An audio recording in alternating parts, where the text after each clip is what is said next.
Alors effectivement, on va se retrouver aujourd'hui autour d'une conférence sur un sujet qui me passionne depuis plusieurs années, qui sont effectivement les pierres. Donc la lithothérapie, c'est-à-dire l'utilisation des pierres pour leurs vertus thérapeutiques. Alors je suis venue aux pierres par hasard, et il n'y a pas de hasard, nous le savons bien, il y a déjà plusieurs années de ça. Et effectivement, on a pu voir en faisant ce petit sondage avec Sylvie que vous êtes nombreux à avoir chez vous des pierres. D'autres, sans doute, n'en ont pas encore, mais sont sans doute intéressés, interpellés, sinon ils ne seraient pas là aujourd'hui. Alors, les pierres et l'humain, c'est une longue histoire d'amour depuis déjà bien longtemps. Il y a déjà très très longtemps, nous utilisions des pierres, essentiellement à titre décoratif, pour les bijoux.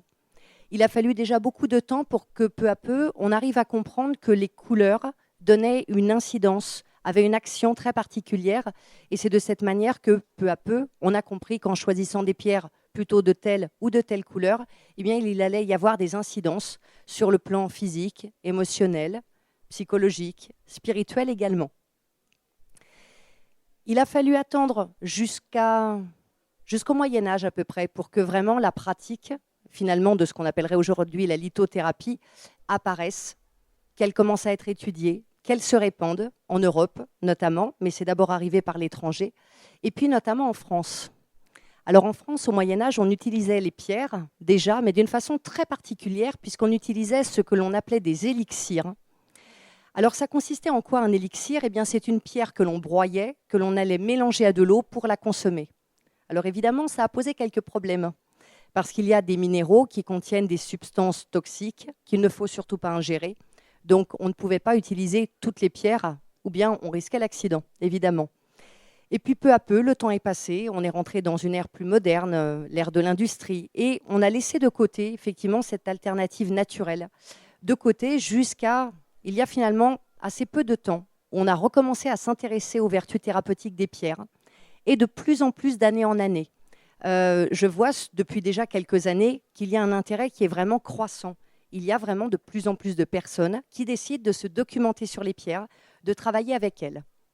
Alors évidemment, ça n'est pas une baguette magique. Je ne vous dirai pas que travailler avec les pierres, ça peut remplacer la médecine allopathique ou d'autres types de médecine. En revanche, ça peut être un excellent complément dans énormément de troubles, de maux que l'on peut rencontrer, tous autant que nous sommes. Alors, si la lithothérapie et les pierres sont capables de nous apporter cette aide au quotidien, dans tous les troubles physiques, mentaux, émotionnels, ou encore une fois spirituels, eh bien on peut se dire, ce serait tout de même bien si les pierres pouvaient nous aider dans notre relation à l'amour, dans notre relation de couple, au quotidien. On le sait tous, si être un couple, c'est peut-être pas un travail, en tout cas c'est du boulot, beaucoup de boulot. Et ça demande de développer certaines qualités, de mettre en avant certains points qui sont cruciaux. Alors la bonne nouvelle, c'est qu'en effet, il existe dans le monde minéral des pierres qui peuvent notamment vous aider sur les aspects fondamentaux du couple. Alors j'ai identifié 3 clés qui me semblent être des clés importantes pour une relation heureuse, harmonieuse et durable. On va bien sûr parler de la communication, c'est important dans tout type de relation de communiquer, et encore plus dans un couple. Les choses ne sont pas toujours simples. Il y a bien sûr les sentiments, développer les sentiments en soi et arriver à les exprimer, ce qui est parfois quelque chose de difficile pour un certain nombre de personnes. Parfois on s'exprime mal, on a du mal à dire à l'autre ce que l'on ressent pour lui. Et puis bien sûr, quand on exprime des sentiments, eh bien ça va être par des attentions, par des mots, et puis ça va être aussi laisser parler nos corps. Donc dans une intimité relationnelle et donc dans une sexualité aussi épanouie. À chacun sa propre sexualité, mais c'est aussi un point important pour une vie de couple heureuse et durable. Et c'est ça notre bonne nouvelle, eh bien nos amis les minéraux vont être nos alliés, là aussi, pour nous aider à favoriser cette vie amoureuse, heureuse et épanouie. Alors pour les aborder, il va d'abord falloir commencer par voir comment vous allez pouvoir utiliser ces minéraux. Nous allons voir ensemble qu'il y a différentes façons de s'approprier l'énergie d'une pierre, différentes façons de l'utiliser pour s'imprégner de son énergie et qu'elle puisse avoir une influence sur nous. Et ensuite, dans un deuxième temps, eh bien, nous verrons ensemble quelles quelques-unes, bien sûr, parce que nous avons très peu de temps, mais quelques pierres phares qui vont pouvoir très simplement vous aider dans votre rapport de couple. Alors, premier point, comment peut-on utiliser ces minéraux? Vous allez avoir deux façons essentielles et également deux façons complémentaires de les utiliser. La première, vous imaginez bien, c'est celle que l'on utilise sans doute le plus aujourd'hui, ça va être le fait de porter les minéraux sur vous. Alors vous allez pouvoir porter une pierre roulée, tout simplement. Vous allez pouvoir porter également sous forme d'un bijou. Vous pouvez, dans ces cas-là, pour avoir l'énergie globale de cette pierre, la mettre dans la poche du pantalon, de la chemise, éventuellement dans votre sac. Il y a vraiment toute une possibilité. En revanche, je vous recommanderais de ne pas trop mélanger les minéraux entre eux. C'est-à-dire, n'ayez jamais plus de 2 ou 3 types de pierres sur vous. Malheureusement, je vois souvent des personnes qui portent énormément de pierres, qui me sortent des fois tout un arsenal de pierres qu'ils ont dans leur poche. Ça part d'une bonne intention, bien sûr, mais est-ce que vous mélangeriez différents médicaments? Je ne pense pas. Vous cibleriez par rapport à la problématique du moment, et puis ensuite, vous iriez le ranger dans la boîte à pharmacie avant de passer peut-être à un autre type de comprimé. Eh bien, avec les pierres, c'est exactement pareil. On va se fixer un objectif. Et par rapport à cet objectif, eh bien, on va travailler avec 1, 2, éventuellement 3 pierres, pour éviter qu'elles s'entrecroisent et que peut-être eh bien, l'action d'une ou de plusieurs vienne atténuer les actions des autres. Donc je vous inviterai de toute façon toujours, dans votre travail avec les pierres, à procéder de cette façon assez méthodique. Je me cible sur un objectif donné, je sélectionne mes pierres, je les porte sur moi le temps nécessaire, suivant votre problématique. Ça peut être quelques jours, ça peut être quelques semaines ou éventuellement quelques mois. Et puis, quand je n'en ai plus besoin, eh bien, je vais la laisser de côté, je vais la laisser se reposer, ce qui va lui faire beaucoup de bien. Et puis peut-être que j'y reviendrai à un autre moment. Chaque pierre comporte à la fois des applications physiques, mentales, émotionnelles et également spirituelles. Vous ne pouvez pas isoler certaines de ces propriétés, donc elles vous aideront toujours d'un point de vue global en fonction de ce qu'elles sont et de ce qu'elles portent en elles. Alors, généralement, la question qui se pose ensuite, c'est quelle taille de pierre je vais porter sur moi? Plus la masse de la pierre est importante, plus elle est grande, plus son rayon d'action va être large. Ça semble logique. Plus j'ai de matière, plus le champ dans lequel elle peut intervenir et elle dégage son énergie va être grand. Donc, pour un enfant, par exemple, lorsqu'on utilise des pierres pour un enfant, eh bien, une simple petite pierre, très petite, va être suffisante. Bien entendu, pour nous qui sommes adultes, il va nous falloir quand même une taille un petit peu plus intéressante.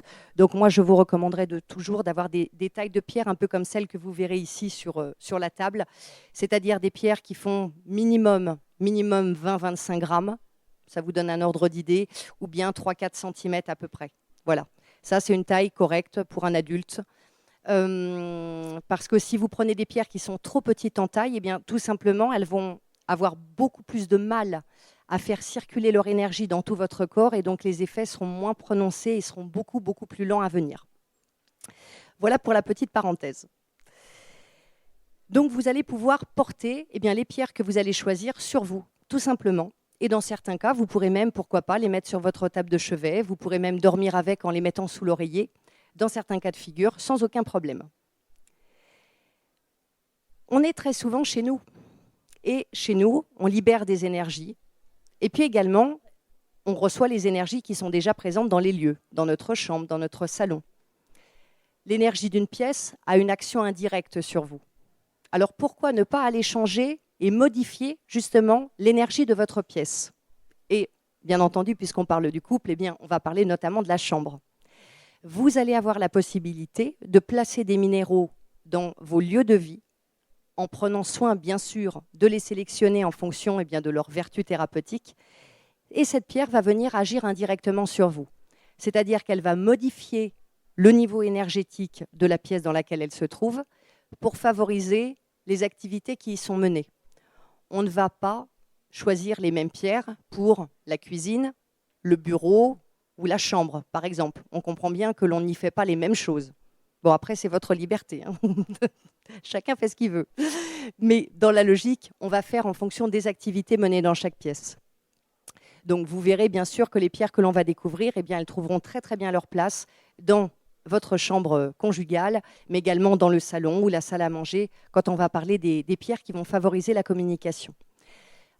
Comme on a parlé du rayon d'action juste avant, vous comprenez bien que si ma pierre ne doit plus agir sur moi seulement, mais également venir modifier l'atmosphère énergétique, par exemple, de ma chambre, il va falloir qu'elle ait une masse beaucoup plus importante.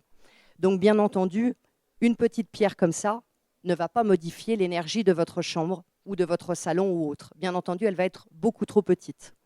Donc, il faudra vraiment partir sur des pièces d'une taille plus importante. Pour vous donner un ordre d'idée, pour vraiment une petite pièce, il faudra quand même que vous ayez une pierre qui fasse dans les 8-9 cm au moins, et qui pèse, on va dire, 50 grammes, 60 grammes. C'est le strict minimum pour vraiment une petite pièce. Hein, plus ma pièce est grande, plus je vais avoir besoin d'une pierre qui soit d'une taille importante pour qu'elle rayonne loin et qu'elle puisse avoir une action. Alors bien entendu, elle ne va pas avoir une action que sur vous, puisqu'elle va vous toucher vous-même indirectement. Quand vous serez dans cette pièce, eh bien indirectement, vous allez être sous l'influence de cette pierre. Vous-même, mais également tous les gens qui s'y trouvent. D'où l'importance de bien choisir vos pierres, celles que vous mettez chez vous, parce qu'elles vont créer une ambiance totalement différente et les autres personnes qui vivent avec vous ne sont pas forcément au courant de ça. Alors parfois, eh bien, il peut se passer des choses et on ne comprend pas pourquoi. Donc, sélectionnez bien les pierres et n'hésitez pas à prévenir votre tendre moitié que vous avez opéré un petit peu cette petite transformation pour peut-être que l'autre ne s'étonne pas, eh bien, effectivement, de ressentir une énergie un peu différente. Ça va être les deux méthodes les plus simples pour utiliser ces pierres dans le couple. Vous avez également une troisième possibilité, celle qui va être d'utiliser des élixirs.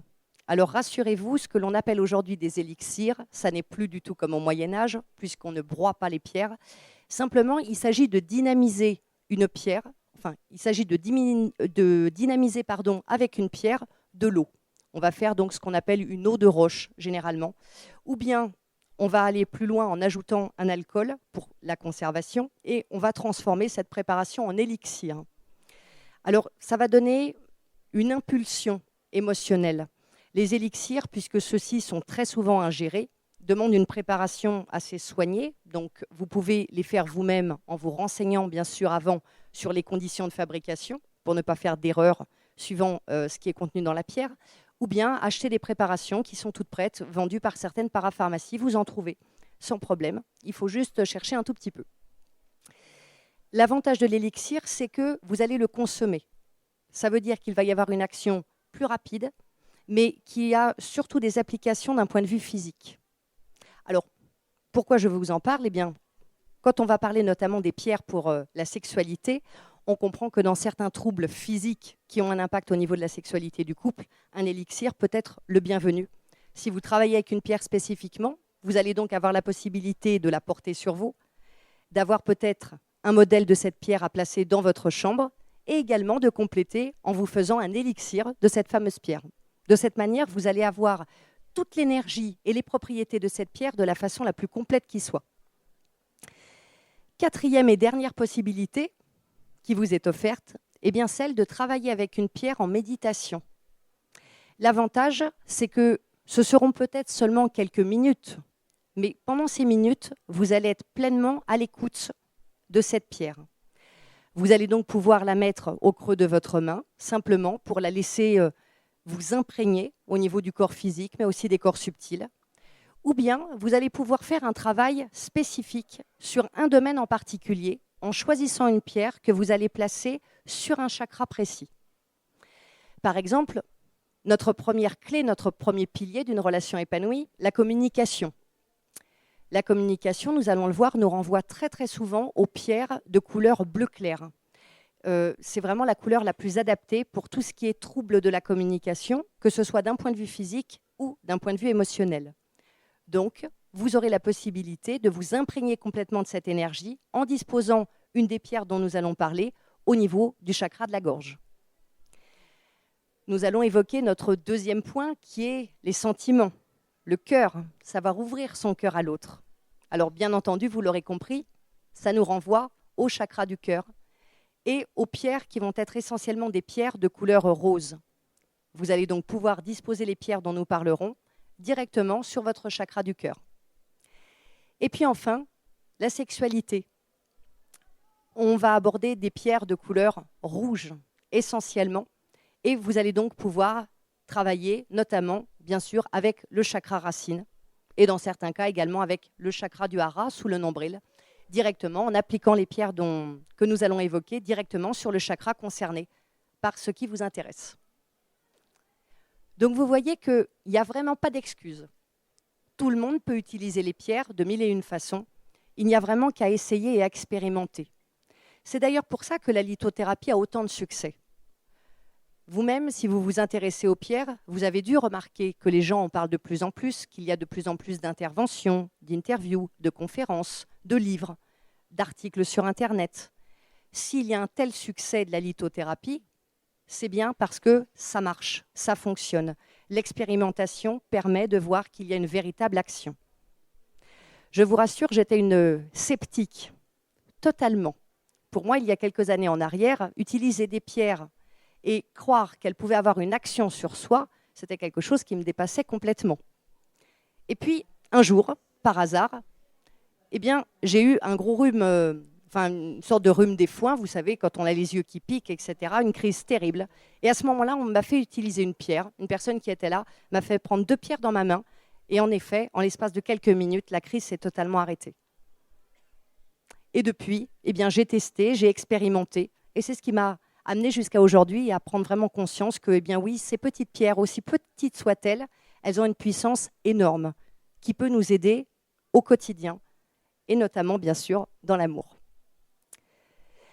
Alors, à vous de faire votre choix, à porter sur vous-même, à utiliser en élixir, à mettre dans les pièces de la maison ou bien encore à utiliser en méditation. Bien entendu, quel sera l'idéal ? Ce sera bien sûr de travailler des 4 manières pour avoir le maximum de chances de prendre conscience et d'absorber les bienfaits de chacune des pierres avec lesquelles vous allez décider de travailler. Alors tout ça nous amène bien sûr à notre deuxième point. Maintenant que nous savons comment les utiliser, vous allez savoir comme ça quelles pierres vous allez pouvoir chercher pour mettre chez vous, mettre dans vos poches et même pourquoi pas offrir à votre conjoint ou à votre compagne. Eh bien, il s'agit de savoir quelles vont être les pierres. On va donc voir ça en 3 points, selon donc nos 3 piliers d'une bonne relation. Le premier étant donc sur la communication. C'est sans doute une des choses qui va ressortir le plus. Quand vous demandez à une personne quel est le secret, la recette secrète pour avoir une bonne relation, la question de la communication est un des critères qui ressort le plus souvent. On ne peut vraiment être bien et arriver à fonctionner en binôme que lorsque l'on arrive à communiquer correctement. Mais on est 2 individus à part. On a chacun nos propres histoires, les choses du passé, le vécu, notre propre caractère. Et parfois, c'est difficile d'exprimer correctement les choses. Il y a aussi des difficultés, parfois aussi entendre ce que l'autre nous dit. Parce que des fois, on veut être écouté, très souvent même. Mais est-ce qu'on prend vraiment le temps d'écouter l'autre ? Est-ce qu'on essaye de comprendre ce qu'il essaye de nous dire, de nous exprimer ?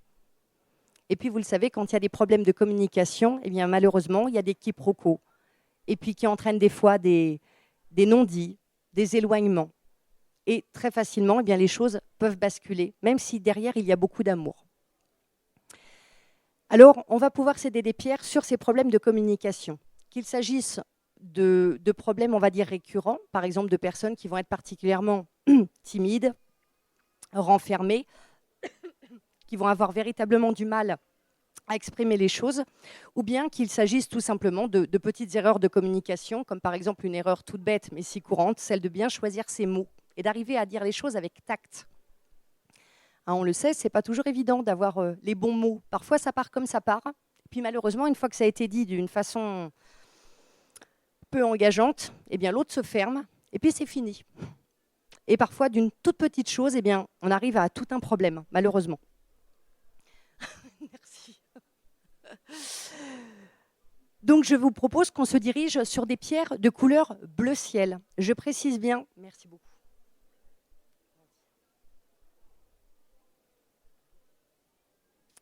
Pardon. Je vous précise bien les pierres bleu ciel, parce que les pierres bleu ciel et les pierres bleu foncé n'ont pas les mêmes propriétés, tout simplement. Donc le bleu ciel, c'est quoi? Eh bien, c'est la couleur de la sérénité d'esprit, du calme intérieur et de la communication. Alors, je vais vous présenter 2 pierres. Bien entendu, j'ai été gentille avec vous. J'ai essayé de sélectionner des pierres que vous pourrez trouver, et pour moins de 3 000 € le gramme. Je me suis dit que, bon, s'il y avait des lingots, on les donnerait plutôt à l'association. Alors, la première que je vais vous présenter, c'est une pierre qu'on surnomme souvent la pierre des orateurs. Certains d'entre vous la connaîtront certainement. Et je vais vous en faire passer d'un côté et de l'autre un exemplaire, ce qui vous permettra de voir un petit peu à quoi elle ressemble. Il s'agit de la calcédoine bleue. Est-ce que vous la connaissez, cette calcédoine bleue, pour certains? Non, visiblement pas beaucoup. Alors, c'est une pierre qui est très très douce, qui a une densité énergétique assez douce. Donc, je vais vous en faire passer une dans un sens, et après vous me la referez redescendre si vous voulez bien, et de l'autre. Alors cette calcédoine bleue, on l'appelle la pierre des orateurs parce qu'effectivement, c'est une pierre qui est très très facile à utiliser. Elle apporte énormément de calme intérieur. Elle va vous rassurer. Elle va apporter également de la confiance en vous. Alors bien entendu, elle aide quand il y a des troubles purement physiques, par exemple des problèmes de bégaiement, ce genre de choses-là, mais également sur ces aspects émotionnels. Elle va vous aider également à trouver justement les mots justes, à être plus apaisé dans votre discours, dans votre conversation avec votre conjoint, et donc à faire preuve de plus de tact, à choisir les mots qui vont être les plus adaptés, donc en évitant de blesser l'autre, ce que l'on fait malheureusement parfois contre soi-même, parce que finalement, on est souvent les premiers à en payer les pots cassés. Donc cette pierre va beaucoup vous aider effectivement à apporter cette sérénité, cette facilité de communication et cette douceur. Et vous savez comment c'est? L'autre nous renvoie toujours ce qu'on lui envoie. C'est pour ça que lorsque vous commencez une dispute, eh bien, on démarre là, puis en général, l'autre monte d'un cran, et puis on monte d'un cran, et ainsi de suite, et ainsi de suite. Ça fait partie des grandes lois universelles qui nous régissent. On attire toujours à soi l'énergie que l'on envoie. Donc, lorsque j'envoie des mots désagréables à l'autre, lorsque je communique mal avec lui, eh bien, je viens éveiller cette énergie-là chez lui, qu'il va donc me renvoyer, et ainsi de suite. Et c'est comme ça que souvent, ça va finir à un bon claquement de porte, dans le meilleur des cas, parfois pour des choses un petit peu futiles et qui n'en valaient pas la peine. Eh bien, grâce à la calcédoine bleue, vous allez justement être beaucoup plus dans du calme, de la maîtrise, arriver beaucoup mieux à vous exprimer, mais également arriver à mieux écouter l'autre. Donc, on est vraiment dans la communication dans les deux sens. Hein. N'oubliez pas, bien communiquer, c'est bien s'exprimer, mais c'est aussi écouter et comprendre ce qu'essaye de nous dire l'autre. Donc, elle va être tout à fait adaptée par rapport à ces problématiques-là. Donc, n'hésitez pas à travailler avec elle des différentes façons que nous avons vues. Elle va vraiment beaucoup vous aider sur ces aspects-là. Bien entendu, comme je vous l'ai dit, hein, je vous le redis à nouveau, elle a bien d'autres propriétés. Toutes ces pierres ont d'autres propriétés que celles que je vous évoque aujourd'hui, mais qui sont directement en lien avec notre thème du jour. Donc n'hésitez pas à travailler avec cette fameuse pierre qui va vraiment vous aider également à... puisqu'elle va vous apporter de la sérénité et du calme, elle va éloigner aussi les craintes, elle va éloigner les mauvaises pensées. Donc tout ça, c'est des choses vraiment dont on a besoin. Quand on a besoin, par exemple, de redescendre en tension, d'éloigner le stress. Et oui, c'est tous ces facteurs aussi qui font que l'on a une mauvaise communication. Eh bien, la calcédoine bleue va pouvoir vous aider. Je vous présente une deuxième pierre alternative. Voilà. Pourquoi je vous présente 2 pierres qui travaillent dans le même axe? Eh bien, tout simplement parce qu'il y en a sans doute une des deux par laquelle vous vous sentirez peut-être plus appelé, tout simplement. Donc, il faut se laisser guider. Et peut-être que vous allez démarrer avec une pierre, et puis peut-être qu'un jour, vous allez vous sentir attiré par la deuxième. Alors, la deuxième que je souhaite vous présenter, c'est une pierre qui est très chère à mon cœur, que longtemps je n'ai pas aimée. Et puis, les choses changent. Et j'ai commencé à beaucoup travailler avec. Cette pierre, c'est la turquoise. Là, je pense que tout le monde connaît. Hein, on est d'accord? Alors, la turquoise, je vais récupérer les calcédoines bleues et je vais vous faire passer donc, dans un sens et dans un autre les turquoises. J'en fais passer 2 à des niveaux différents. Et ici également.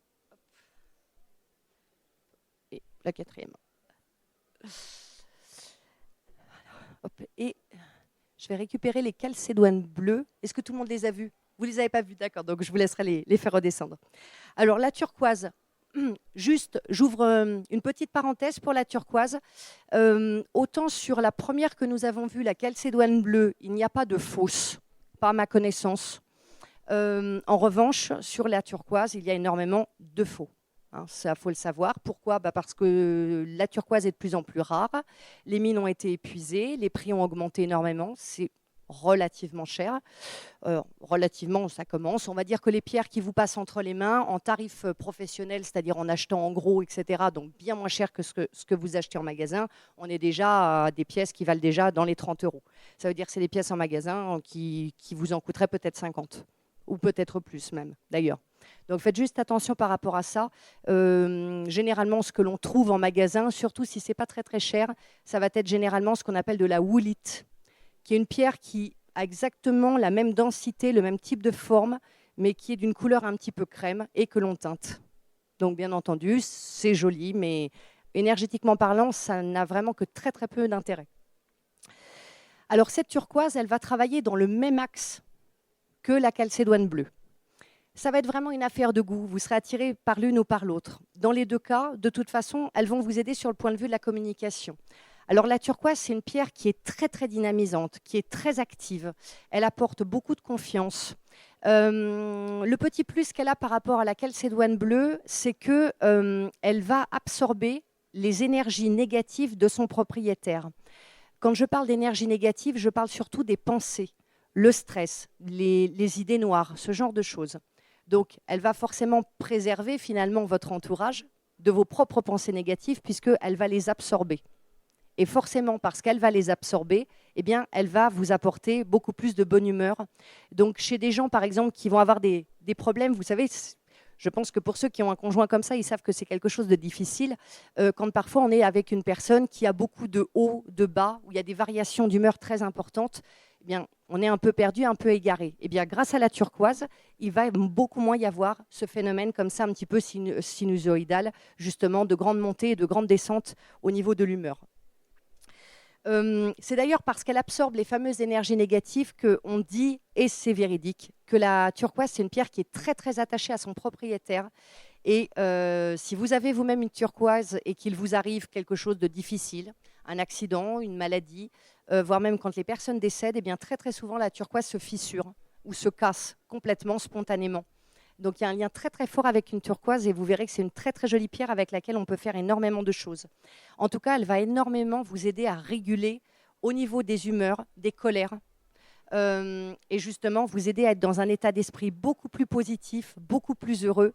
Et donc forcément, ça va vous amener également à beaucoup mieux communiquer. Hein, c'est une évidence.